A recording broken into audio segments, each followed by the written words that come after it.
Muy bien, estamos aquí en Colosenses capítulo 4. Sin ningún afán hemos llegado ya a la recta final, por lo menos en este primer pasón de esta carta.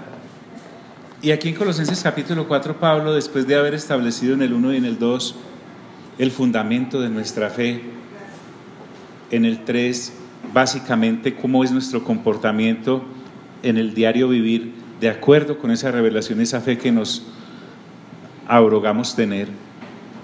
Ahora nos va a guiar o a enrutar que nuestra fe no es solamente para creerla, porque ya la conocemos en revelación, y para vivirla como ya efectivamente nos enseñó a vivirla en el capítulo 3, mirando cuáles conductas debemos dejar de lado de la antigua naturaleza y cuáles debemos cultivar de acuerdo con nuestra nueva naturaleza.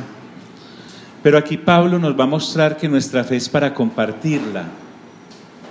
Nuestra fe es para compartirla. Qué interesante, que viene de la mano con lo que hemos estado hablando. Y el hacerlo va en dos direcciones. La primera es un privilegio nosotros compartir este don de Dios, el regalo que Dios nos ha dado en Cristo Jesús a los seres humanos. Es un privilegio.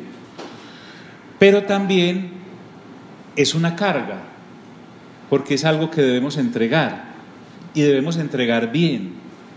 Entonces pienso que todo creyente veraz está limitado en cuanto a la fe que dice profesar si no la comparte.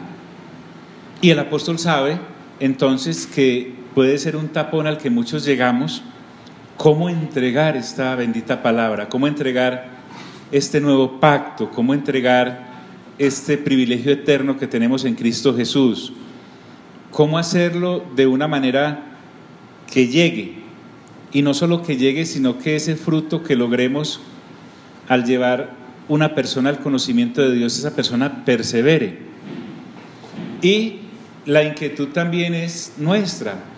Estas personas que están a nuestro alrededor, así como nosotros estuvimos alrededor de alguien que nos compartió esta fe, ¿qué actitud debemos tener con ellas? ¿Habrá un tiempo que uno deba decir ya no le comparto más? ¿Habrá un tono en la voz como para decirle estas cosas? ¿Una oportunidad específica, un momento de desgracia en el cual la gente esté como fresquita para recibir? ¿O será en todo tiempo? Y si es en todo tiempo, entonces, ¿y si no funciona? ¿Y si la persona no cree? Bien, si nos damos cuenta, todas esas son preguntas de la forma, no del fondo. Entonces Pablo aquí en este capítulo 4 empieza desde donde debe comenzar el verdadero compartir de lo que conocemos a otros.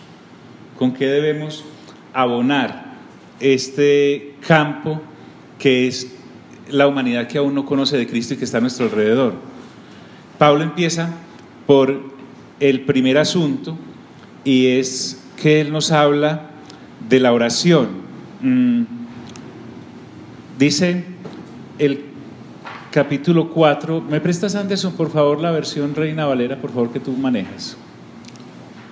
Que es que aquí en mi presentación me robé un versículo, qué inseguridad. Muy bien. Bueno, es que el 1 me lo robé porque se refería a la parte de los empleados y los empleadores, y de los amos y los esclavos.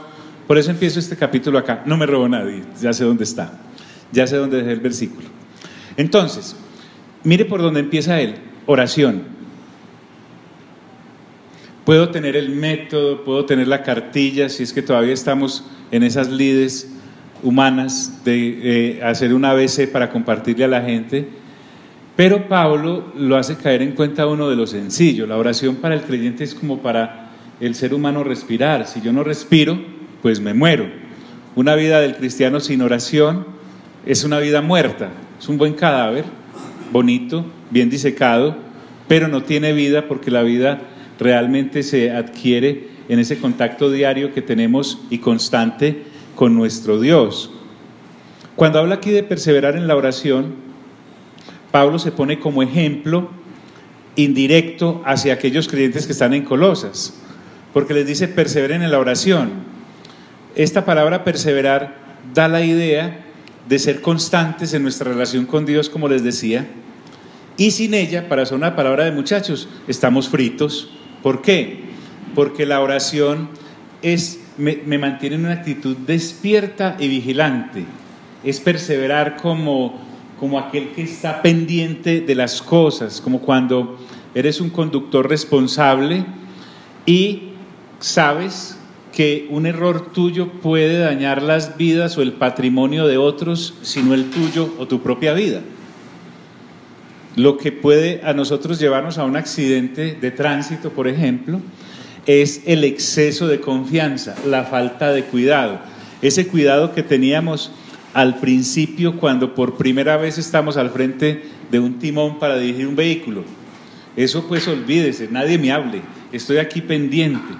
Ahora la confianza que nos llega después de un tiempo es la que lleva precisamente a los errores humanos. Ahora Pablo lo que me está diciendo es que perseverar en la oración es algo constante, es algo que me mantiene despierto con el mover de Dios, vigilante a lo que Él está hablándome para cada momento específico. Imagínese usted, por ejemplo, a Felipe en el capítulo 8 de Hechos, que no fuera un hombre en constante comunión con Dios. No estaba hablando de la religiosidad de cerrar los ojos y aún no. Estamos hablando de pendiente del mover del Espíritu Santo, que el Espíritu le dice, acércate a ese vehículo. Si Felipe no hubiese estado atento a la indicación, ese eunuco se pierde, pasa de largo, porque y además no tenemos un Felipe diciendo, pues él en carro y yo a pie y huyendo, precisamente por predicar el Evangelio, y ese Saulo anda detrás de nosotros. Y este en carro, bien religioso, claro, mira, hasta pergaminos va con conductor, porque a no ser que el eunuco fuera leyendo y conduciendo, no creo, él iba atrás en la carroza. Entonces, si a eso se refiere Pablo, estar constantes en una actitud despierta y vigilante, y me dice que la oración en sí es un tema. Mire que aquí no me está hablando, aunque lo va a tomar más adelante, que la puedo usar como una herramienta para comunicarme con Dios, para hablar de un tema específico, pero la oración en sí es el tema del que Pablo está hablando al entrar en este capítulo para contarnos que nosotros debemos compartir esta palabra que nos ha sido entregada. Entonces Pablo básicamente cómo hacía su oración, de la forma en cómo se la recomienda a ellos. Primero, perseverancia. Uno no puede dejar de respirar porque se muere. Uno no puede dejar de orar porque entra a ser una pieza de museo dentro del cristianismo, en una congregación local tal vez, si es que va. Entonces, perseverar en la oración. Y les dice, velando en ella con acción de gracias. Este velando, como les decía, tiene la connotación de vigilancia. Encontré un pensamiento de un creyente de nombre Tomás. Él dijo acerca de este velar específicamente en este versículo. Miren qué interesante lo que este hombre dice. No hemos de vigilarnos a nosotros mismos, lo cual sería deprimente.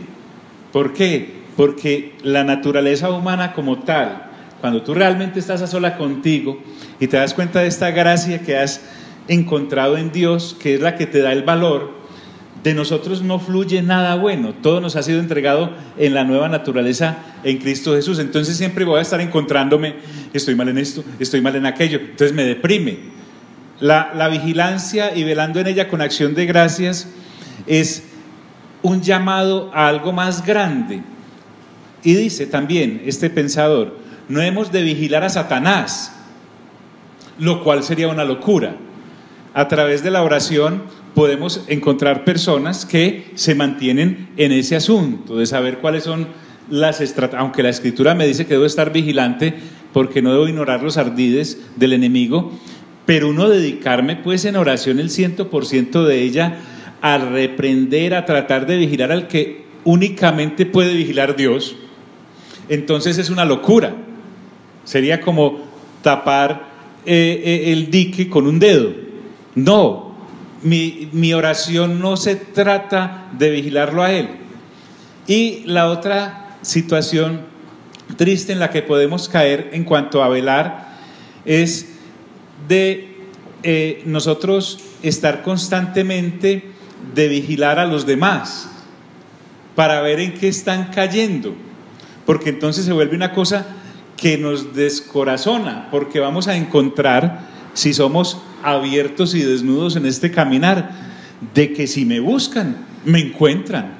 Estamos en ese proceso, como nos enseña el capítulo 3, de ir entregándonos cada vez a la madurez y a la entrega a Dios. Entonces, este asunto sería tan triste como ser una especie de compañía de vigilancia para mirar en qué cae el otro o cómo habla el otro.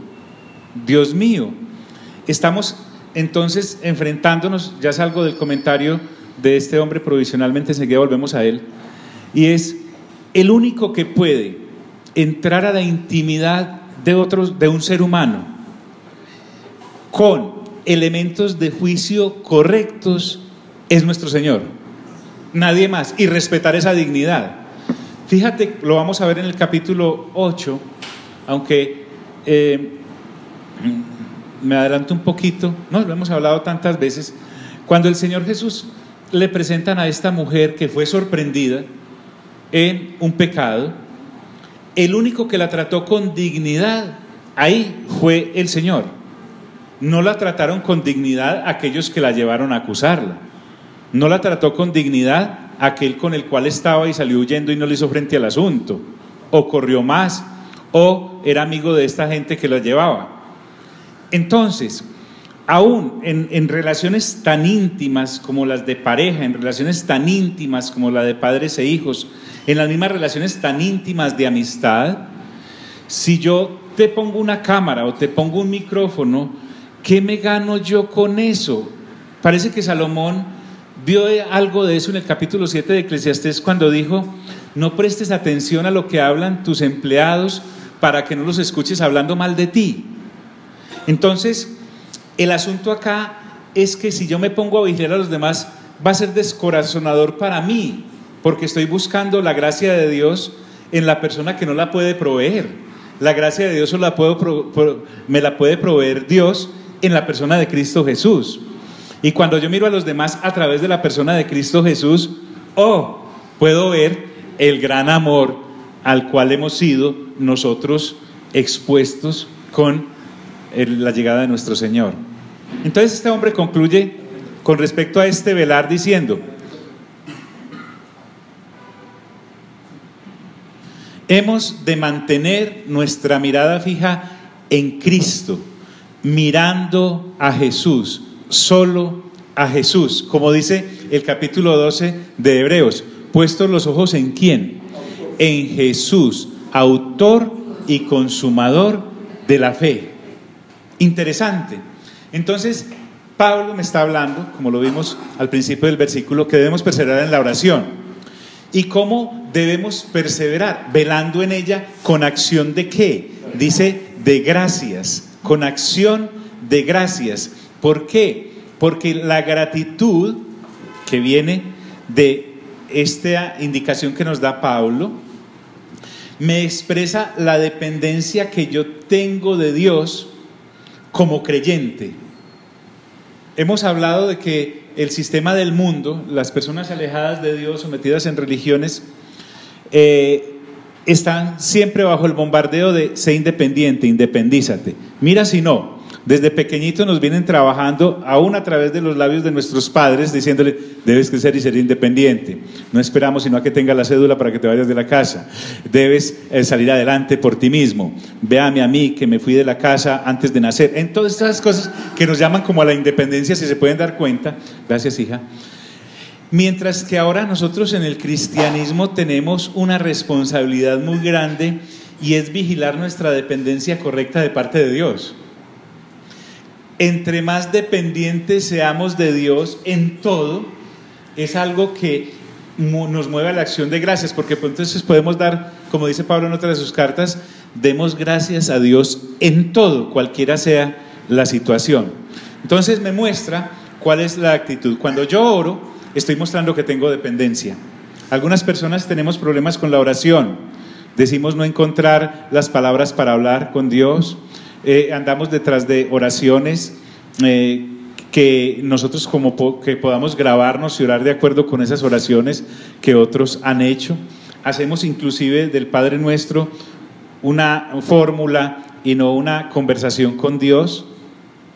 Pero realmente el asunto de la oración, cuando es ausente o muy pequeña en los creyentes, nos está mostrando el grado de independencia que de Dios tenemos. Mientras que a más comunión y comunicación con Dios en todas las áreas, mostramos nuestra dependencia, el pegote que somos para Dios, que no podemos separarnos de Él, porque de Él es que emana nuestra vida. Entonces, podríamos mirar que esa aproximación que tengo con el Padre, la debo hacer velando en ella correctamente, ser constante en ella y darle gracias, porque si algo tenemos los seres humanos para darle a Dios, es gracias por todo. El enfoque también es que cuando estamos esclavizados de las añadiduras, se nos ha enseñado un Dios al cual pedirle cosas, no hablar con Él, sino a pedirle cosas. Entonces medimos la efectividad de nuestra oración basados en lo que Él nos cumple de lo que pidamos, si es que podemos llamar eso así. Impresionante. De manera que entre menos me cumpla, menos me acerco a Él. Entonces lo que Pablo me está enseñando acá es que yo debo darle gracias a Dios por lo que sí hay, así yo no se lo haya pedido, más que hacerle énfasis en lo que según yo no me ha dado. Entonces habría que darle gracias a Dios, empezando desde el sistema solar hasta la última de las galaxias. Habría que darle gracias a Dios desde nuestro nacimiento hasta el último tetero que nos hemos tomado. Habría que darle gracias a Dios por... Entonces esta actitud de gratitud viene de reconocer que es gracias a Dios que inclusive podemos decir existo. ¿Sí me hago entender, señora? En cuanto también a la oración, creo que es en Romanos que Pablo nos dice que el Espíritu Santo pule esas palabras, esa oración que nosotros le hacemos a Dios para que llegue a Él de una manera diferente a como nosotros la hacemos. Sí, indudablemente. Entonces, Pablo acá, más adelantico, también nos va a hablar un poquito de eso, porque recordemos que él ya, basados en el capítulo 1 y 2, nos dio a entender que hemos nacido gracias a la labor del Espíritu Santo. Sí, muchas de nuestras oraciones no están guiadas por la persona del Espíritu Santo, están guiadas por nuestros ánimos, digámoslo así, carnales y nuestros deseos. Pero avanzo. Sí, la acotación es correcta. Velando en ella con acción de gracias. Y mira qué interesante. Ahora Pablo pasa a un evento en el cual la oración puede tener un gran campo. Y es, me salgo de mí y empiezo a orar por otros. Ahí sí. No sé si usted ha tenido la oportunidad de viajar con alguien y esa persona sea una persona que comience a orar en ese vehículo y usted sale de Pasto y llega a La Guajira y todavía está orando. Se va a dar cuenta que no está orando por el mismo carro que quiere cambiar, no, o por la enfermedad de la cual se quiere sanar. Ha empezado a orar, empieza por el núcleo cercano, como decías tú ahora, Guillermo, puede pasar al de la congregación que conoce a nivel local, puede pasar a orar por otros congregados que no conoce, o puede pasar a orar por personas que aún ni han llegado a los pies del Señor, pero que van a llegar. Puede orar pero empieza acá. Mira lo que dice Pablo. Pablo quiere que enfoquemos bien para que dejemos de andar por las ramas. Orando también al mismo tiempo, dice Pablo, por nosotros. Entonces ahora, el que está escribiendo la carta nos muestra una debilidad. No, si yo pido oración no es porque sea débil, sino porque sé que en ella encuentro la fortaleza y que otras personas orando por mí pueden lograr objetivos. En el caso en el que Pablo está pidiendo es: oren también al mismo tiempo, o sea, sin dejar de dar acción de gracias, sin dejar de perseverar en ella. Dice: oren también al mismo tiempo por nosotros. El Evangelio tiene una faceta, y es que hay personas que se dedican a compartirlo. La obligación es de todos, pero Pablo en este caso entiende que la labor como obrero, él y Timoteo, que es a los que inicialmente se refiere la carta en el capítulo 1, versículo 1 y 2, el Evangelio y sus obreros tienen muchos enemigos.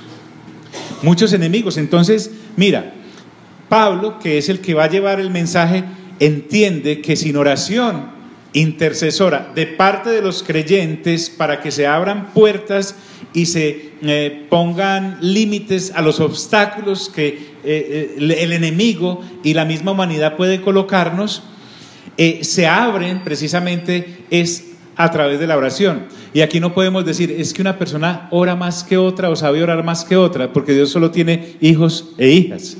Usted es un padre, usted es una madre, puede tener hijos ya grandes con cédula y todo, y otros que apenas son recién nacidos. ¿A cuál le presta usted más atención? Son hijos. Entonces entiende usted tanto el gugú del recién nacido como las palabras ya bien compuestas del que está grande.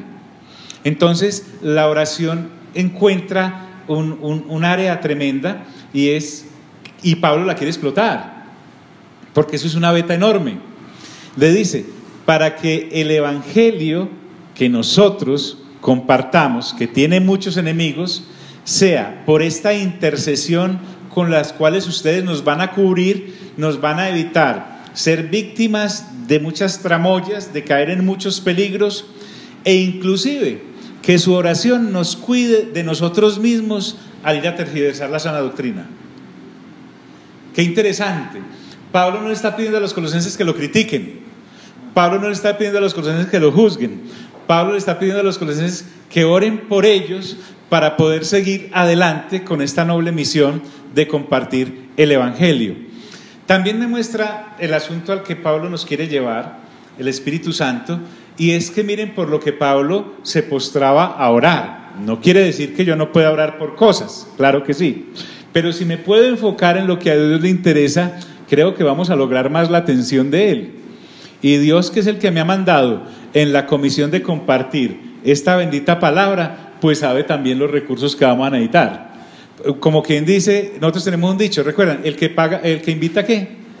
Paga. Muy bien, el que invita, paga. Orando también al mismo tiempo por nosotros. Y mire, Pablo les dice: uno, para que el Señor nos abra puerta para la palabra.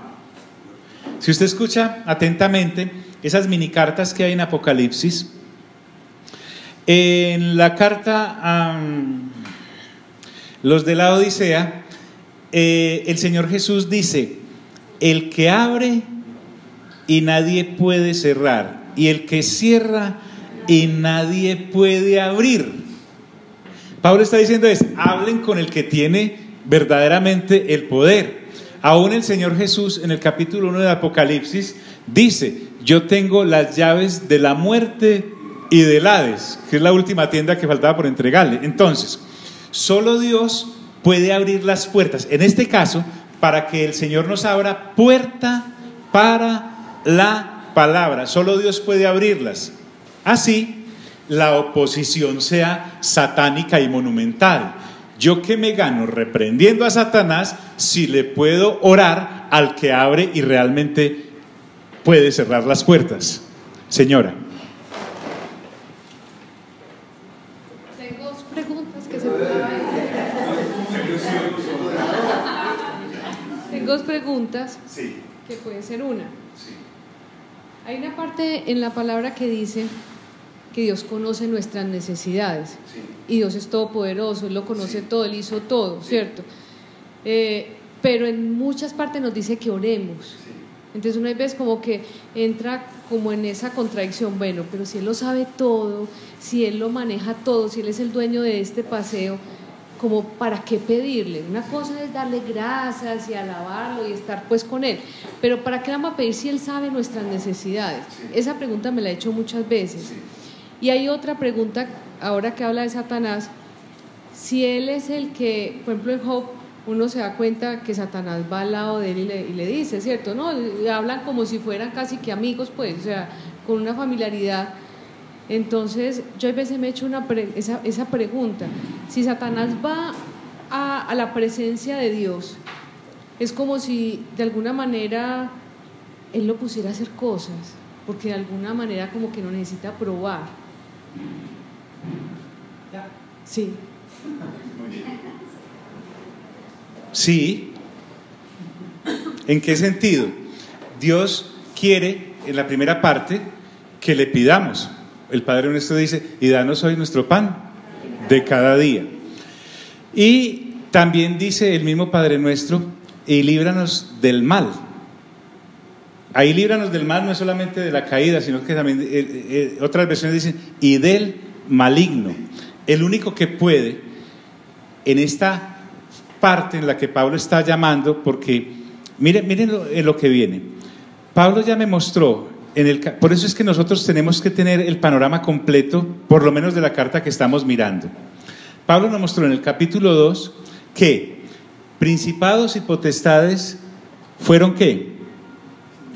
Públicamente ¿qué? Exhibidos, derrotados en cuanto al camuflaje que tenían, de que ellos querían ocultar que ante Dios son unos desobedientes y habían sido destituidos, digámoslo así, de la gloria de Dios. Entonces, al quitarles ese poder que se lo estábamos dando nosotros por la falta de conocimiento, nos muestra que la puerta está directa para hablar con Dios y le podemos pedir a Él cosas más maduras que pedirle la leche, los zapatos, las legumbres, y más altas inclusive que andar reprendiendo principados y potestades. Digamos que por algo empieza uno, ¿cierto? A gugú, leche, a gugú, zapatos, a gugú, el arriendo, a gugú. Sí, el Señor está hablando, es normal, porque recuerden que Pablo dice en 1 Corintios capítulo 13, cuando yo era niño hablaba como ¿qué? Como niño, pensaba como ¿qué? Y obraba como ¿qué? Como niño, pero ahora que soy grande, pues hablo como grande. Entonces, en este proceso de madurez que llevamos, el Señor nos está abriendo la puerta de la oración para lo que realmente vale la pena. ¿Vale? Entonces mira, por ejemplo, si retrocedemos ahí mi Márgara, dice, perseverar en la oración, bien, hay que hacerlo, velando en ella con acción de gracias, gracias Señor. Y ahora Pablo, ¡pum!, me pasa de una vez a algo que no estoy acostumbrado como niño y me dice, ahora la oración de ustedes, oren para que se nos abra puerta para la palabra. No está diciendo Pablo que si ellos no oraban, Dios no le iba a abrir puerta por la palabra, porque si alguien era intercesor, era el mismo apóstol Pablo. Lo vamos a ver ahorita más adelante, porque él acaba de decir que ora por ellos y da gracias, y lo va a decir más adelantico también. No, lo que lo está invitando es a participar en esta gran comisión, en este gran mandato de que en cada generación nosotros podamos llevarnos la mayor gente posible en este envión de esta generación para que comparta con nosotros la eternidad. ¿Sí me hago entender? Entonces, ya nos ha mostrado un diablo derrotado, nos ha mostrado unos principados y potestades derrotadas en el capítulo 2, nos ha mostrado que la provisión realmente Dios la tiene para nosotros. La palabra que citaste es que Dios sabe lo que necesitamos antes de que salga de nuestra boca, pues la podemos colocar en el contexto de Mateo capítulo 6 o Lucas capítulo 12, en donde nos habla de que busquemos primeramente el reino de Dios y su justicia y las demás cosas nos serán añadidas. Entonces, para que el Señor nos abra puerta para la palabra, porque solo Dios puede abrir las puertas. Y volvemos al punto de la comunión constante con Dios. Pablo, en Hechos de los Apóstoles, tiene el plan, está firmemente convencido de que debe predicar a determinado lugar. Y el Espíritu le dice que no. ¿Recuerdan ese pasaje? Creo que iba para Galacia y lo mandó para Macedonia, no recuerdo bien. Entonces, Pablo frena en seco. Y esa noche, no, ya no recuerdo si fue un sueño o estaba despierto, tuvo como una visión de un varón macedonio que le decía: pasa a nosotros. Entonces él entendió por el Espíritu de que había que ir a predicar a Macedonia y no a Galacia. Imagínate donde Pablo no hubiera estado en la actitud constante de velar. Se va para Galacia y dice: no, esto es Satanás que me está diciendo que no le lleve el evangelio a esas pobres almas perdidas. Allá se hubiera desgastado tremendamente, mientras que en Macedonia estaba abierta la puerta. No sé si estoy dando bien las localidades, pero es por ahí. Entonces, ejemplos de eso. ¿Cuántas congregaciones uno podría abrir si fuera más atento a la voz del Señor? Recuerdo un ejemplo nuestro. Hace muchos años intentamos sembrar una congregación, alquilamos casa y todo, colocamos obreros allí y todo, por el lado del parque Lleras, y no funcionó. Si hubiéramos tal vez sido más atentos a la voz de Dios, hubiéramos apoyado otro lugar u otra cosa, pero son cosas que uno va aprendiendo en el interín. Entonces aquí estamos hablando de ya expandir la obra. Pablo aquí no me está hablando de ropa, Pablo no me está hablando de comida, Pablo no me está hablando de la manutención, Pablo me está hablando del avance de la obra. Entonces, para que el Señor nos abra puerta para la palabra, mire para lo que está pidiendo, para la palabra, ya sabemos que es la palabra del reino. Él no iba a abrir puertas, le iba a pedir a Dios que le abriera puertas para predicar a Moisés. Él va a predicar a Jesús. Él no está pidiendo que abra puertas para predicar el antiguo pacto, está abriendo puertas para el nuevo pacto. Entonces es más específico todavía y les dice: a fin de dar a conocer el misterio de Cristo.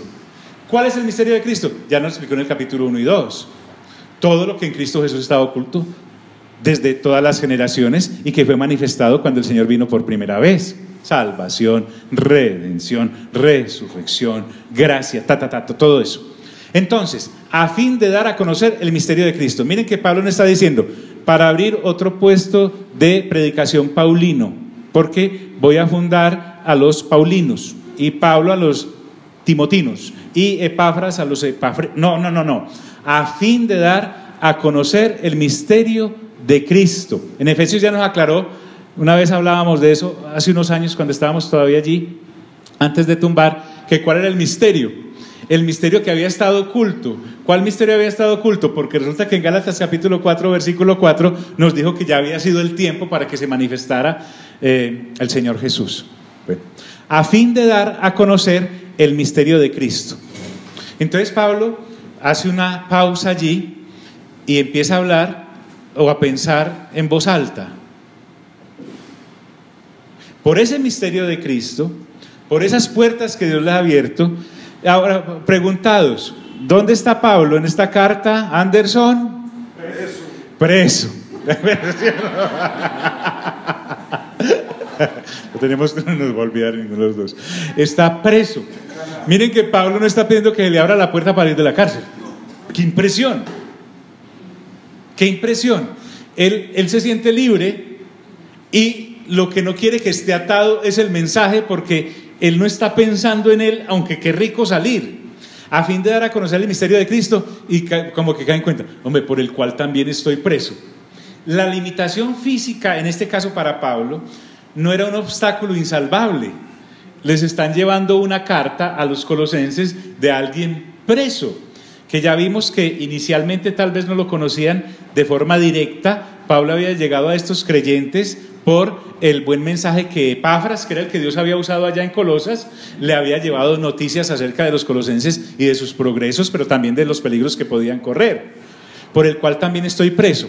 Sigue en este asunto de oren por mí o por nosotros, porque a propósito dijo nosotros, miren ustedes, orando también al mismo tiempo por nosotros. ¿Cómo se vuelve uno de colectivo? ¿Cómo se vuelve uno de grupal?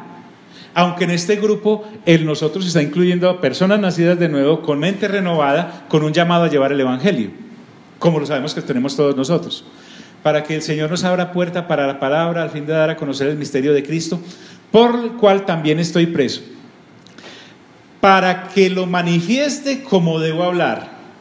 No es ir a hablar por hablar. Aún qué delicadeza, qué temor, qué reverencia, qué cuidado. Casi que con pinzas Pablo sabe que el peor enemigo de él es él mismo. Él escribe a Timoteo: ten cuidado de ti mismo y de la doctrina. Esto es lo que está diciendo Pablo acá, para que lo manifieste como debo hablar. Es decir, que sea un evangelio veraz, que el mensaje que yo dé sea íntegro, que sea una realidad que Dios pueda avalar, que yo no vaya a prometerle a la gente cosas que Dios no haya mandado a prometer, y que Dios no tenga la obligación de respaldar, porque en el nombre de Dios se han levantado muchas herejías y se han prometido muchos milagros y se han prometido muchas prosperidades, pero no es así. Pablo dice: para que lo manifieste como debo hablar. En realidad, si nos damos cuenta, Pablo aquí no pide nada para él. Pablo es una persona vacía de sí mismo y que está llena de Dios, y por lo tanto puede andar a la altura de Cristo. Entonces, esto que nos está dando Pablo acá en este capítulo 4, que parece como despedida, no es como para ir corriendo. Entonces, este sujeto me está diciendo: estoy preso y no estoy pidiendo que me saquen. Tengo limitaciones financieras seguramente y no le estoy pidiendo nada. Mi verdadera ocupación acá es que quisiera quedarme preso en caso de salir a hablar lo que no sea doctrinalmente correcto, o ir a prometer lo que Dios jamás me mandó a prometer, porque sería mejor quedarme aquí preso que andando en la calle levantando herejías. Me preocupa más salir sin el evangelio correcto que quedarme aquí. ¿Estamos? Qué egoístas entonces somos. Con razón la oración para nosotros no tiene ningún atractivo. Sí, nos enseñaron que era dame, dame, dame, como las anguilas de Proverbio. Entonces, para que lo manifieste como debo hablar, dice Pablo. En este mismo contexto de la oración, porque Pablo vivía en constante oración, como debemos hacerlo todos nosotros, no es cerrar los ojos, ya les dije, cuando vaya manejando porque choca, sino estar en constante que se obra aquí, es tan esencial como respirar. Entonces, no es solo predicar lo que Pablo está pidiendo, no. Pablo ahora me va a mostrar que yo debo entonces abonar este camino del compartir la palabra de Dios con oración. Y ahí es donde muchas veces fallamos. No nos va a dar entonces el resultado que queremos, que es que la gente se convierta, sino que por lo menos le vamos a quitar un obstáculo que solo a nivel espiritual se puede quitar, y es porque Dios es el que abre los corazones de la gente para que crea. No nosotros, no es ni siquiera nuestra predicación. Puedo tener el mensaje correcto, pero si no tengo el terreno abonado de parte de Dios, no me van a creer, así el evangelio sea el correcto. Entonces, por lo menos, yo debo ir en constante comunión con Dios, para andar sabiamente para con los de afuera, redimiendo bien el tiempo. Porque esa es la otra cosa. ¿Cada cuánto debo hablar? Hombre, en todo momento, pero no hablar cualquier cosa, porque no es solo predicar. Tal vez uno está muy emocionado con la última prédica que escuchó sobre X tópico de la palabra, pero resulta que yo debo estar sensible a lo que está ocurriendo de parte de Dios en esa persona que no estuvo en la prédica. Es más, la prédica fue para mí, que fue el que la escuché, pero ¿qué necesita esta persona de parte de Dios? El mensaje. Entonces, andad sabiamente para con los de afuera, redimiendo el tiempo. Es vivir el evangelio. A veces no tengo ni qué hablar. ¿Cuánto tiempo yo? No sé. Hay determinadas legumbres que salen como a los 3 meses. Y hay productos como el borojó, que es una cosecha de 5 años. Hay gente que se demora más, hay gente que remojarla menos. Yo no sé, a mí lo que me corresponde es vivir en todo momento de acuerdo con esa palabra. Mira, por ejemplo, ahorita que lleguemos al capítulo 6 del Evangelio de Juan, ¿cuántos años tenía el Señor cuando salió al ministerio? Lucas 3, 23, 30 años. ¿Cuánto tiempo vivió entonces en la casa de sus padres? 30 años. ¿Cuántos hermanos tenía? Varios. ¿Cuántas hermanas tenía? Varias. Y usted y yo llegamos al capítulo 7 de Juan y estos hermanitos y estas hermanitas de Juan no creían en él. No creían en él. Es más, se murió y resucitó y no creían en él. Resulta que ya en Hechos 1:14 encontramos en el aposento alto los discípulos del Señor Jesús, que eran los apóstoles, la mamá del Señor Jesús y los hermanos del Señor Jesús. ¡Plum! Entiende, hay gente que vamos a abonarle el terreno, que inclusive de tal vez su paso de fe después de que nosotros estemos ya en la presencia del Señor. Entonces, ¿qué me queda a mí? Andar sabiamente para con los de afuera. Cuando Pablo habla de los de afuera, no es que ellos estaban acá en este sótano 3, en el auditorio, y los de afuera son solamente los que están aquí en los otros niveles. No, no, no. Los de afuera es todos los de afuera del reino. Los de afuera es todos aquellos que no han nacido de nuevo. Yo no me puedo ensañar con que la topo, Señor, dame la topo para que llegue a tus pies. No, no, no, no, no, no, no. Es con todos. Claro, uno en su corazón quiere que su papá llegue, que su mamá llegue, que su hijo, que su hija lleguen. Obvio, es evidente. Pero es que como no me corresponde a mí, ese papel le corresponde al Señor. Nosotros vamos a encontrar con un capítulo muy duro, es el 6 de Juan, que en el versículo 65 el Señor Jesús dice: nadie viene a mí si el Padre no es el que se lo abona. Entonces, porque nosotros a veces pasamos por ahí y como que no notamos que somos unos obreros, no los dueños de la obra. Interesante. Entonces, no es solo predicar, es vivir ese evangelio. Y con los de afuera es proceder con prudencia en el ágape que hablábamos ahora, tocayo, hacia los no creyentes y redimiendo bien el tiempo. Pablo me está hablando acá, es no dejar pasar por alto ninguna oportunidad para testificar porque esté distraído. A veces andamos pensando en las cosas que no son del reino. El Señor Jesús dijo: en los negocios de mi Padre me es necesario estar, Yo sé que todos desempeñamos una labor para llevar comida a la casa. Algunos tienen una profesión, otros tienen un arte, en fin.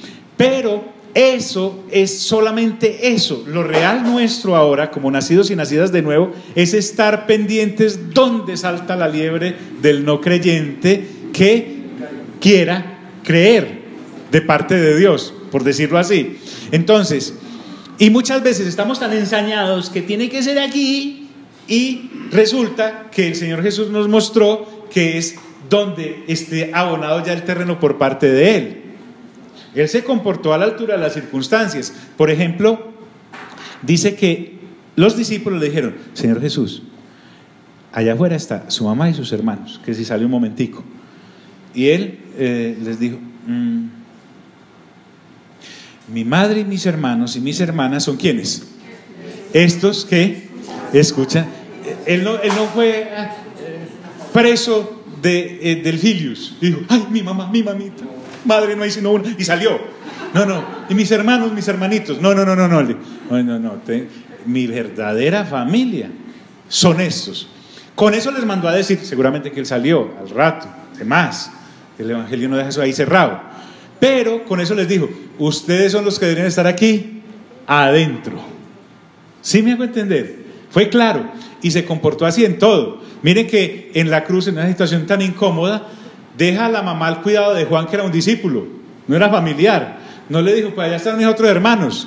No. ¿Por qué? Porque el Señor Jesús dice: esta es mi verdadera familia. ¿Qué te hizo eso? Ven, entonces, andad sabiamente para que los de afuera, redimiendo bien el tiempo. No debemos dejar de aprovechar ninguna oportunidad para testificar. Es lo que Pablo nos está guiando acá. Bueno, ahora entra a otros consejitos y que tienen mucho que ver con lo que vimos en el capítulo 3. Recuerden que nos habló de que la palabra de Cristo debe morar abundantemente en nosotros. Ahora nos dice: no solamente debemos pasarla orando, no solamente debemos saber mucha palabra, sino que nosotros en nuestra conversación constante, esa palabra debe ser siempre acompañada de gracia. La gracia está hablando de una belleza, pero no de la belleza aparente. Recuerden, por ejemplo, que Pedro le dice a las damas, en la primera carta, en el capítulo 3, le dice a las damas que vuestros arreglos no sean solo los externos, que consisten en adornos y peinados ostentosos, sino en el ornato interno de un espíritu afable. Es decir, que nuestra belleza, aquí Pablo la está refiriendo como gracia, que es belleza, a la pureza en nuestras palabras, pero no está hablando solamente de la ausencia de obscenidades como nos lo dijo en el capítulo 3. Aquí está hablando de que yo también puedo hablar basura sin decir ninguna vulgaridad, palabras vacías sin decir nada que pueda decir, no, está hablándome de que la gracia que a nosotros nos ha alcanzado es la que debe adornar todas nuestras conversaciones. Hay algo de distinto en lo que esta persona habla. La mujer del capítulo 4 de Juan diría, son cosas que me dejan como satisfecha y no como esta agua que vuelvo a tener sed. Entonces, sea vuestra palabra siempre con gracia, dice la Escritura, y sazonada con sal. Entonces, la sazón, para aquellos que nos gusta cocinar, pues algunos no sabemos si no hacer agua, pero que nos quede bien buena. Me está hablando de que sean ricas, con sabor. Nosotros podemos decir con palabra de Dios, pero con palabra de Dios porque bien cocinada, porque yo puedo servir los alimentos crudos y le hacen daño a la gente. Vuelvo al punto, ¿en qué pacto estamos? Yo puedo sazonar mi conversación con el pacto de Moisés, que no lo estamos negando y que está vigente para aquellos que caminen en la carne, pero el Señor a mí me ha dicho que en el capítulo 1 de Juan, que Moisés, el antiguo pacto vino por Moisés, pero la gracia fue por el Señor Jesús. A esa gracia es la que el Señor se está refiriendo. No estamos negando que la humanidad va rumbo a la perdición. No, Moisés ya les tiene pavimentada esa carretera. Nosotros lo que estamos haciendo es sazonar nuestras conversaciones con la palabra de la gracia, que es la esperanza que Dios ha venido a traer en medio de tantas dificultades, el pecado mismo y los pecados, sazonada con sal. Entonces, que sean ricas, con sabor, con palabra de Dios. ¿Y el para qué? Y ahí viene, para que sepáis cómo debéis responder a cada qué, a cada uno, vital. Porque esta agua salta para nosotros, salta de nosotros hacia afuera para vida eterna. Para que sepáis cómo debéis responder a cada uno. Nuestra actitud de estar constantemente despiertos y velando nos hace totalmente constantes en la renovación del entendimiento para poder dar razón de nuestra fe. Se vuelve en una manera normal de vivir. Si tú y yo estamos renovando nuestro entendimiento, en nuestro caso con la lectura juiciosa de la palabra, sí, la arrugué, con la lectura juiciosa de la palabra, de tu interior empieza a salir palabra. De tu interior empieza a salir palabra, inclusive inquietudes sobre la misma palabra. Mira, cuando mi Marga ahora me dice, tengo estas dos inquietudes. De la misma palabra fluyó palabra para esa palabra sobre la que ella tenía inquietud. Pero entonces, si no tengo mi mente sazonada con la palabra de Colosenses, no podría haberle dicho, guiado por el Espíritu Santo, porque no fue académico, que en la cruz fueron exhibidos los principados y potestades, y entonces la palabra, para que sepáis cómo debéis responder a cada uno. Entonces, ese cómo debéis responder me lleva a saber que estoy preparado, no he estudiado. La palabra es bonita, pero me coloca como en un lugar muy académico. Más bien la renovación constante del entendimiento, como dice Pablo en el capítulo 12 de Romanos, para que sepáis cómo debéis responder a cada uno, inclusive cuándo quedarse callado. Porque hay cosas y situaciones en las que el Espíritu Santo te va a indicar, no le respondas nada. No le respondas nada. O en otras que el otro no está preguntando nada y te va a decir, háblale. ¿Sí me hago entender? Pero se debe a nuestra familiaridad con la palabra, no la confianzuda familiaridad, sino la familiaridad con la palabra. Pablo ahora va a empezar a tratar de despedirse. A él no le es fácil despedirse a veces. Todo lo que a mí se refiere, porque además está preso, ¿sí? Él necesita contarle a las personas que preguntan por él, todo lo que a mí se refiere os lo hará saber Tíquico, amado hermano y fiel ministro y consiervo en el Señor. Este Tíquico, para los que están buscando nombres para los niños, significa afortunado. Tíquico es el que lleva la carta, para que sepa que si usted lo pone Tíquico, a su niño le va a decir Tiki.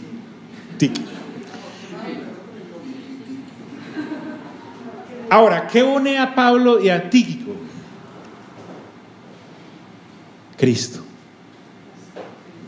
Dice, lo que a mí se refiere, y no algunas cosas, todo. Lo que a mí se refiere, el todo de Pablo abarca su aspecto espiritual, su aspecto emocional, su aspecto material, su salud, si estaba o no con iluminación en esa celda, cuál era su alimentación, si estaba enfermo porque Lucas estaba por allí, todas esas cosas, todo, porque existe esta armonía en cada generación en el cuerpo de Cristo que el Señor levanta, no solo en el local donde Pablo usualmente se desarrollaba su ministerio, sino también aún con estos hermanos de Colosas que posiblemente solo conocía a algunos. Entonces, lo que a mí se refiere os lo hará saber Tíquico, amado hermano y fiel ministro y consiervo en el Señor. Entonces miren, esto dice mucho de este señor Tíquico. Era amado hermano, lo agapa. Era fiel en el ministerio, no era solamente un fiel creyente. En el ministerio, y él no es el que está escribiendo la carta, no acusan de haber escrito ninguna epístola a este hombre. ¿Qué era el ministerio para Tíquico? Tal vez solamente llevar esa carta, o haberle llevado un mensaje de parte de los colosenses, o haberle llevado una muda de ropa, o haberle llevado una medicina, o haberle llevado un recado. Y consiervo en el Señor. Todas las relaciones de Pablo estaban medidas por aquel a quien servían. Entonces, él no se relacionaba por influencias, sino por nacimiento, por renovación de entendimiento y por madurez en el cuerpo de Cristo. Entonces les dice con confianza, este joven o esta persona se los hará saber. Y entonces les dice, el cual he enviado a vosotros para esto mismo. Aquí Pablo nos quiere recordar que esto no se mueve solo, ni por una sola persona. Por lúcido y por toda la revelación que Pablo tuviese, al Señor siempre le plugó que esto se mueve en equipo.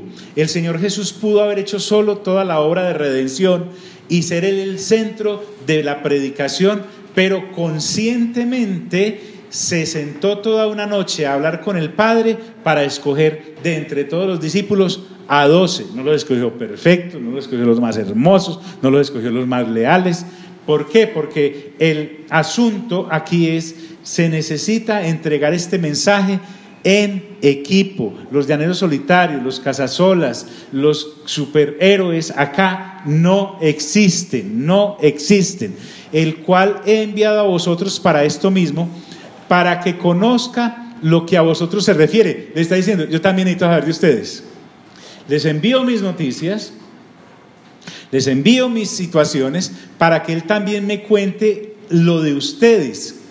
Y además, al ustedes recibir noticias mías, adicionales desde el Evangelio, porque ya se las he entregado muy bien en los capítulos anteriores, en los versículos anteriores, les va a hablar de mí. Y entonces eso a ustedes los va a consolar para que no se estén allá preocupando más de lo debido. Y Él me va a traer noticias de ustedes para de la misma forma yo saber, mejor dicho, Pablo le envía informes de su situación fidedigna a los de Colosas, no necesita ocultarles nada, y él quiere que los de Colosas con Tíquico le envíen también igual calidad de informes.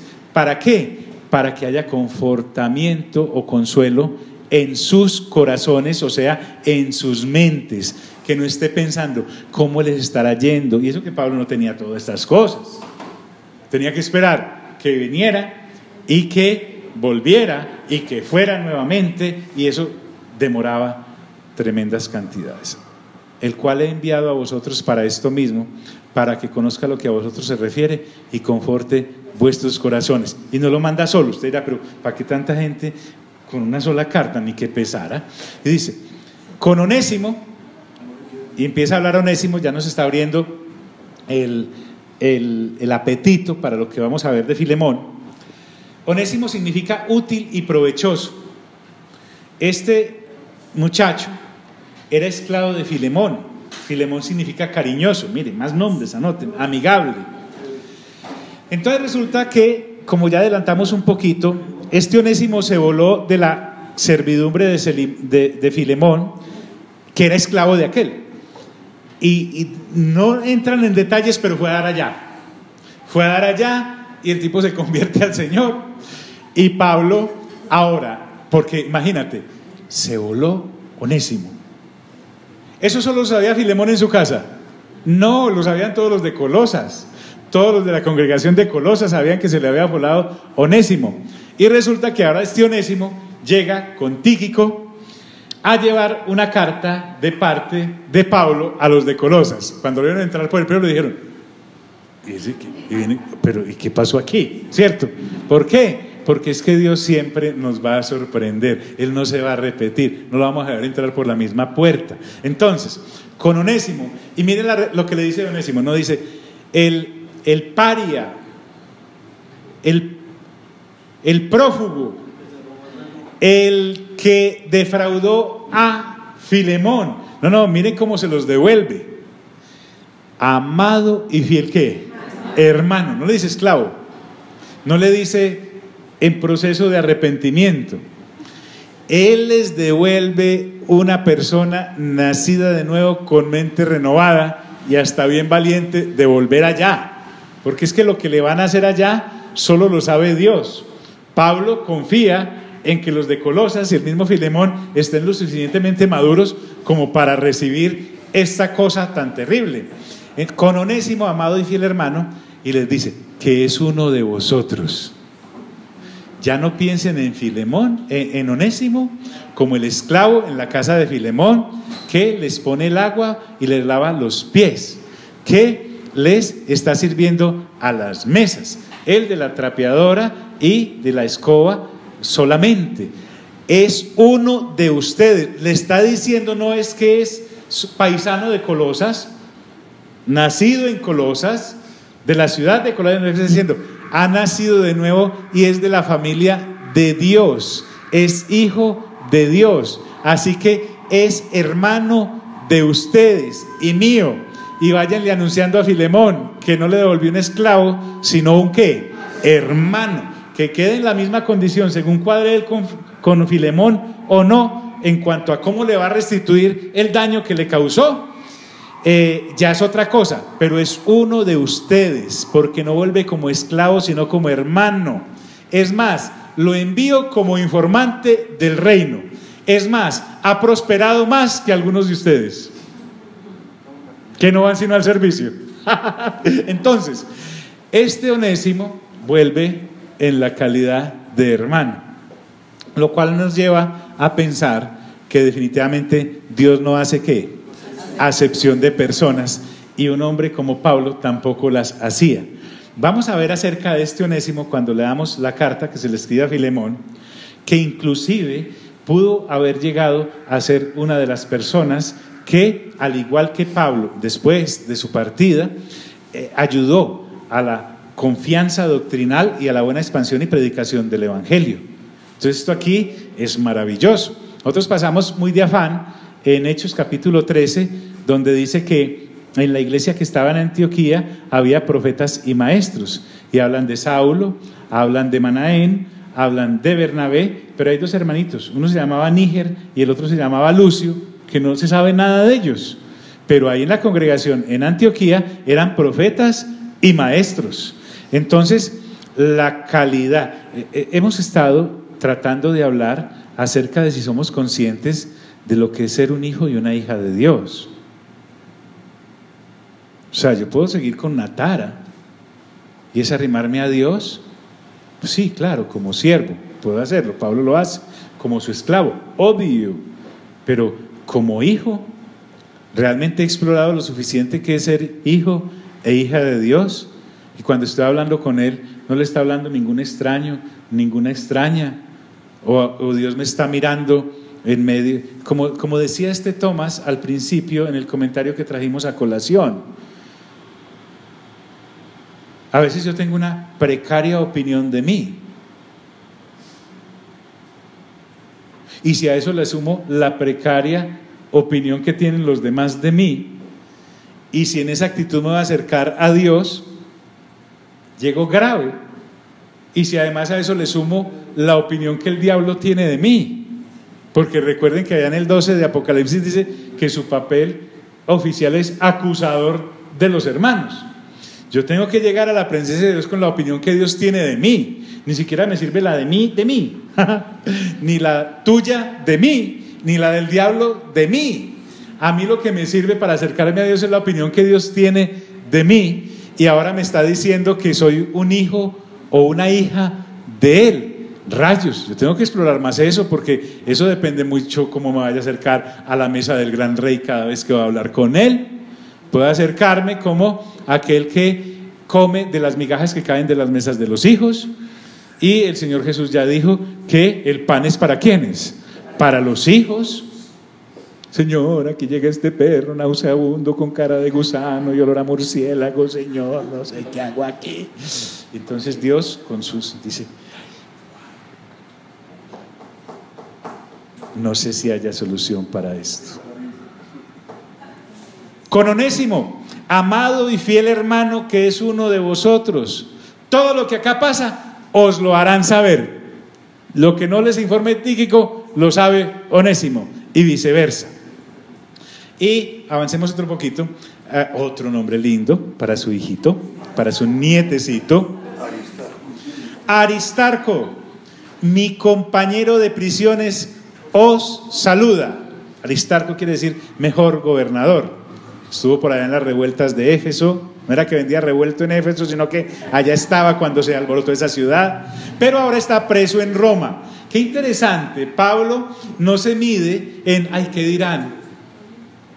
Yo preso y Aristarco preso, ¿quién le va a parar bolas a un preso? ¿Sí? No. Pablo está más allá de todas esas apariencias sociales y penales. ¿Por qué? Aristarco, mi compañero de prisiones, ¿os qué? Os saluda. Pablo no se está avergonzando ni de las cadenas de él, ni de las de Aristarco. ¿Por qué? Porque él sabe que en Cristo, ¿qué es y quién es Aristarco? Este Aristarco también está allí con Pablo en prisión. Estaban arrestados juntos. Qué interesante. Unos visitantes. Pablo habla de Marcos, el sobrino de Bernabé, acerca del cual habéis recibido mandamientos. Mire qué interesante. Onésimo se le volvió ¿a quién? A Filemón. Y ahora se lo devuelve como esclavo o como ¿qué? Como hermano. Pablo también está anunciando la de Colosas a Filemón. Pilas pues, que lo que yo le estoy pidiendo a Filemón y a ustedes con Onésimo no es algo que yo no haya vivido antes. Porque acuérdense de mi historia con Juan Marcos. Juan Marcos, en mi primer viaje misionero con Bernabé, se nos devolvió. Pero así, devuelto. Le pareció muy dura la campaña, el clima no le gustó, dijo esto no es para mí, no estoy preparado para eso, y se volvió para la casa de la mamaya en Hechos capítulo 12, que era una señora muy prestante de oración, que allí se reunía la gente para orar cuando Pedro estaba prisionero. Muy bien. ¿Qué pasó? Que tiempo después, recuerden, arrancaron para otro viaje misionero, y entonces Bernabé, que era sobrino, llama al sobrino, dice, vuélvase a ver si en esta no se devuelve. Cuando llegó ahí Marcos, le dice Pablo, ¿cómo? Nos vamos a llevar a este para que nos devuelva. Y hubo tal discusión por este asunto entre Bernabé y Saulo, que Bernabé dijo, no, pues yo me voy con mi sobrino, si no este me lo mata. Y Pablo dijo, me llevo a Silas. Y se fue con Silas, cada uno por su lado. Eso pasó entre ellos, algo similar a lo de Onésimo, guardando las distancias pues, porque Marcos no era ningún esclavo ni nada de eso, pero hubo una gran discusión. Ahora Marcos en la prisión está visitando a Pablo, y Pablo le dice, y Marcos, el sobrino de Bernabé, acerca del cual habéis recibido mandamientos. Es decir, es que esto de crecer en madurez con Dios no se agota, es cada día más. Pablo tuvo que pasar el proceso de reconciliarse con Bernabé, tal vez ofrecerle disculpas a Juan Marcos por no haber entendido su inmadurez. Él, en medio de su fuego por compartir la palabra, no toleraba obreros débiles. Ahora él le dice, y Marcos, sobrino de Bernabé, mire qué bonito, acerca del cual habéis recibido mandamientos. Y uno pone a pensar, uy, ¿qué mandamientos le habrá dado Pablo a Colosas con respecto a Marcos? Que cuidado que se les volaba, que tuvieran cuidado con él. No.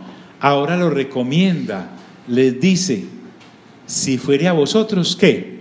Recibidle, denle buena acogida. Aquí no es recibirle, ¿qué hubo, Marcos? ¿Bien o no? ¿Y Pablo? Bien, sí. ¿Y Luke? No. Aquí lo que le están diciendo es, me lo hospedan, le dan comida, si le ayudan a lavar la ropa, si está muy vieja, le dan.